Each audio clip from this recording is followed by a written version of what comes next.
సరే గవర్నమెంట్ వచ్చాక ఎన్ని ఎన్ని ప్రభుత్వ ఉద్యోగాలు ఇచ్చింది చెప్పండి.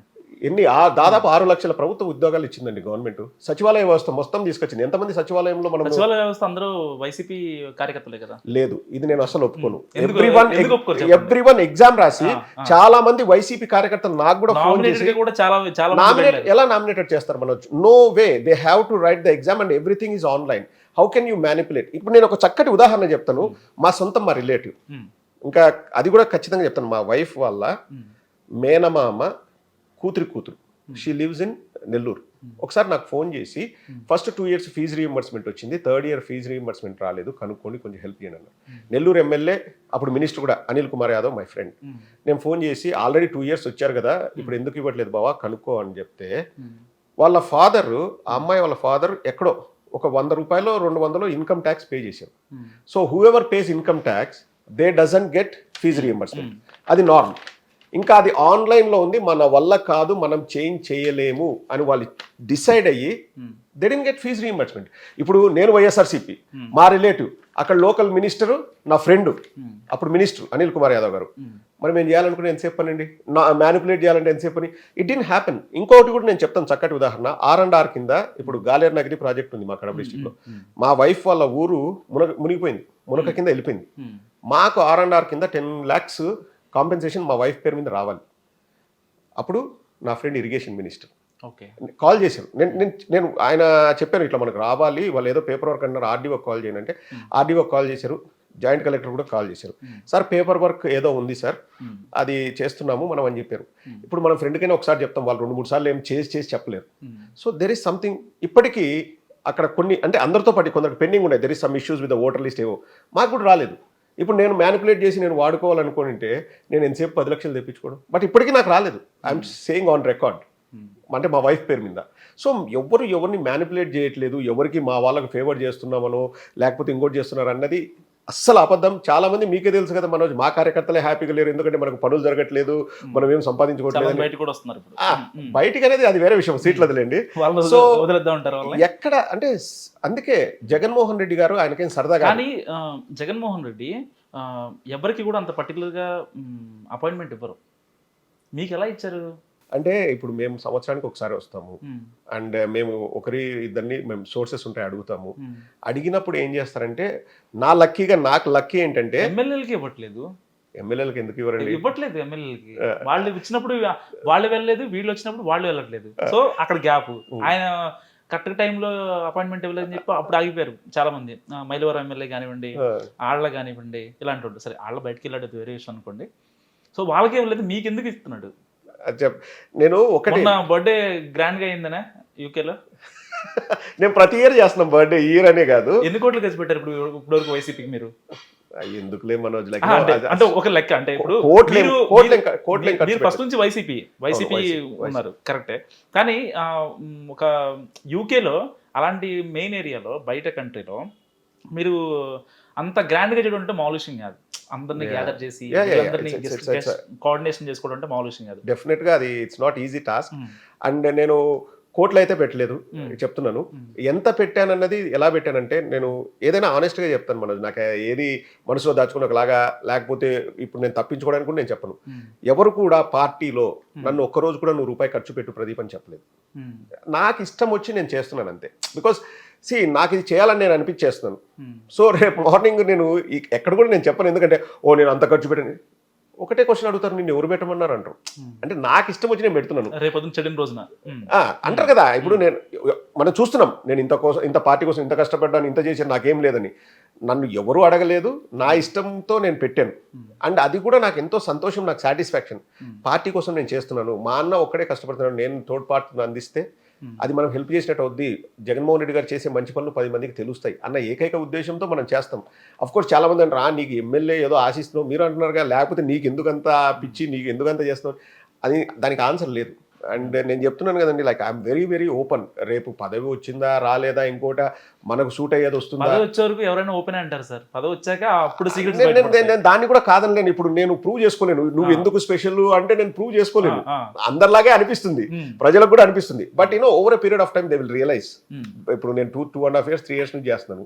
నేను డే 1 ఏం చెప్పాను, ఈ రోజు కూడా అదే చెప్తున్నాను. నేను ఏది గొప్పగా చెప్పట్లేదు. అంటే of course thanks to the audience. ఇప్పుడు చాలా మంది నన్ను గుర్తుపడతారు, రికగ్నిషన్ ఉంది, అదంతా వాళ్ళు చూపించే ప్రేమ తప్పితే నా గొప్పతనం ఏం లేదు. నేను డే 1 ఎలా చేస్తాను, ఈ రోజు కూడా అలా చేస్తాను. బట్ కన్సిస్టెంట్ గా చేయడం వల్ల అది ప్రజలకు రీచ్ అవుతుంది. ప్లస్ మంచిగా మాట్లాడడం వల్ల, ఓకే ఇప్పుడు యూట్యూబ్ అంటేనే బూతులమయమైన పరిస్థితి నుంచి మనం ఎక్కడ బూతులు మాట్లాడకుండా ఏదో ఉన్నంతలో ఆధారాలు చూపిస్తూ మనం ప్రజలకు చెప్తుండడం వల్ల దే ఆర్ రికగ్నైజింగ్ మీ. అంతే తప్పితే ఇప్పుడు పదవి వచ్చేంత వరకు నువ్వు చెప్తావంటే, నేను ఈ కంట్రీలో లేను, నేను యూకేలో ఉన్నా, అక్కడ నుంచి ఎమ్మెల్యేగానే మనసు మొత్తం ఏపీ మీద ఉంటుంది కదా. తప్పకుండా నేను అంటే నాకు ఇంకొక ఇంట్రెస్ట్ కూడా నాకు వచ్చి పని చేయాలని ఉంది అని చెప్తున్నాను కదా. లైక్ ఫర్ ద పార్టీకి పనిచేస్తూ జగన్మోహన్ రెడ్డి గారిని నేను పని చేయాలంటే డాక్టర్ ప్రొఫెషన్ ఆపేస్తారా? I'll do that. నేను ఆపేయడానికి కూడా నేను రెడీ. అంటే నాకు అక్కడ నా ఓన్ ప్రాక్టీస్ కోసం వెయిట్ చేస్తున్నారు. నాకు ఓన్ ప్రాక్టీసెస్ ఉన్నాయి, నేను లేకపోయినా అక్కడ జరుగుతుంది. ఆఫ్ కోర్స్ ప్రాఫిట్స్ లో కొంచెం కోత పడవచ్చు, ఎందుకంటే నేను డైలీ వర్క్ చేసేది అది కట్ అయిపోతుంది. It doesn't matter. But I have my ground work, అది అంతా నేను చేసుకున్నాను. I'm happy. లైక్ ఈ రోజు నువ్వు రా ప్రదీప్ అన్న, నేను వచ్చేసే పొజిషన్లో ఉన్నాను, అదేం ప్రాబ్లం లేదు. బట్ తెలంగాణలో బీఆర్ఎస్కి పట్టిన గతే ఏపీలో వైసీపీకి పడుతుందా అంటే ఏం చెప్తారు? మరి 2018లో పట్టాలి కదా, అంటే దానికి ఏం చెప్తారు?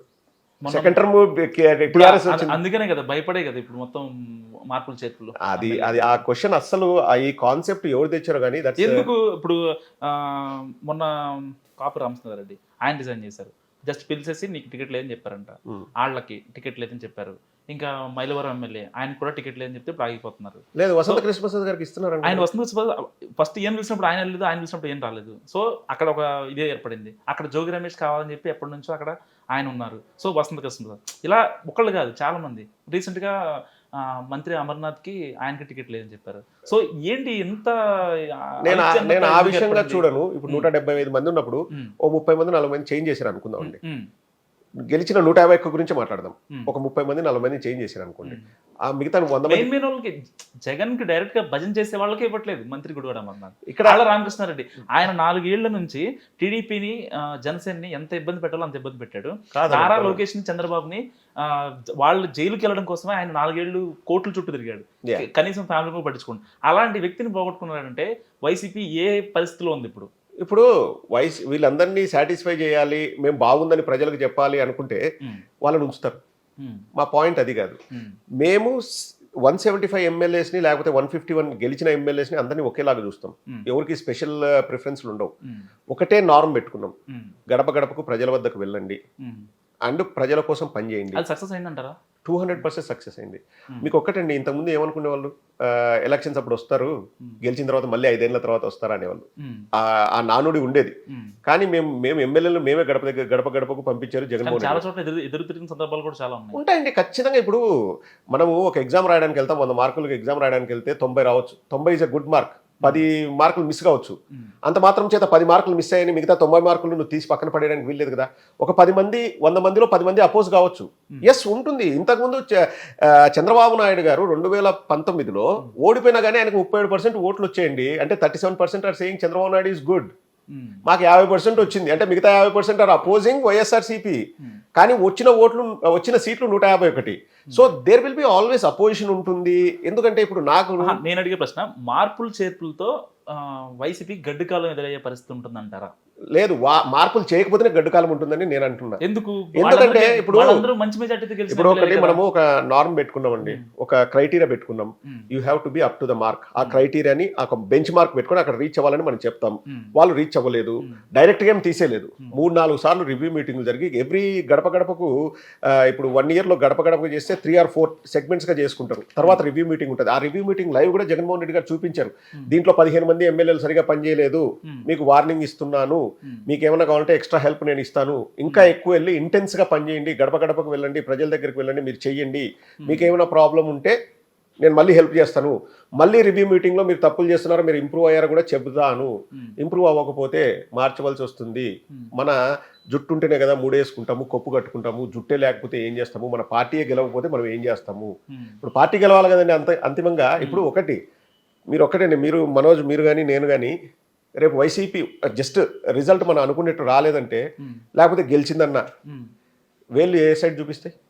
జగన్మోహన్ రెడ్డి సార్ సైడ్ చూపిస్తాయి. మరి ఆయనకు లేని బాధ్యత మనకుందా చెప్పండి? ఆయనకు తెలియదా ఏది చేస్తే మంచిది? గ్రౌండ్ లో కష్టపడ్డ కార్యకర్త మాత్రం ఎమ్మెల్యే వాళ్ళకి ఎలా ఉంటుంది చెప్పండి? కష్టపడ్డ కార్యకర్త ఎప్పుడు, అఫ్ కోర్స్ నేను గుడివాడ అమర్నాథ్ గారి పాయింట్ ఆఫ్ వ్యూలో కానీ కాపు రామచంద్రారెడ్డి గారి పాయింట్ ఆఫ్ వ్యూలో మాట్లాడమంటే నేను ఆ పొజిషన్లోనే నేను బాధపడతాను. ఎందుకంటే ఎమ్మెల్యేగా ఉండి నాకు ఈ రోజు రాకపోతే నేను కష్టపడ్డానని వాళ్ళు అనుకుంటారు. నాకు రాకపోతే ఏంటనేది అసంతృప్తి ఉంటుంది, బాధ ఉంటుంది. కొందరు వెళ్ళిపోతారు, జంపింగ్ జపాంగులు ఉంటారు, లేకపోతే పక్క చూపులు చూసే వాళ్ళు కూడా ఉంటారు. అది వాళ్ళ ఫస్ట్ లిస్ట్ వచ్చింది, సెకండ్ లిస్ట్ వచ్చింది, నెక్స్ట్ థర్డ్ లిస్ట్ రెడీగా ఉంది. థర్డ్ లిస్ట్ లో ఏ పెద్దవాళ్ళు రెడీగా ఉన్నారు అంటే మంత్రి రోజా? ఈ ప్రశ్న మీరు జగన్మోహన్ రెడ్డి గారిని అడగాలంటే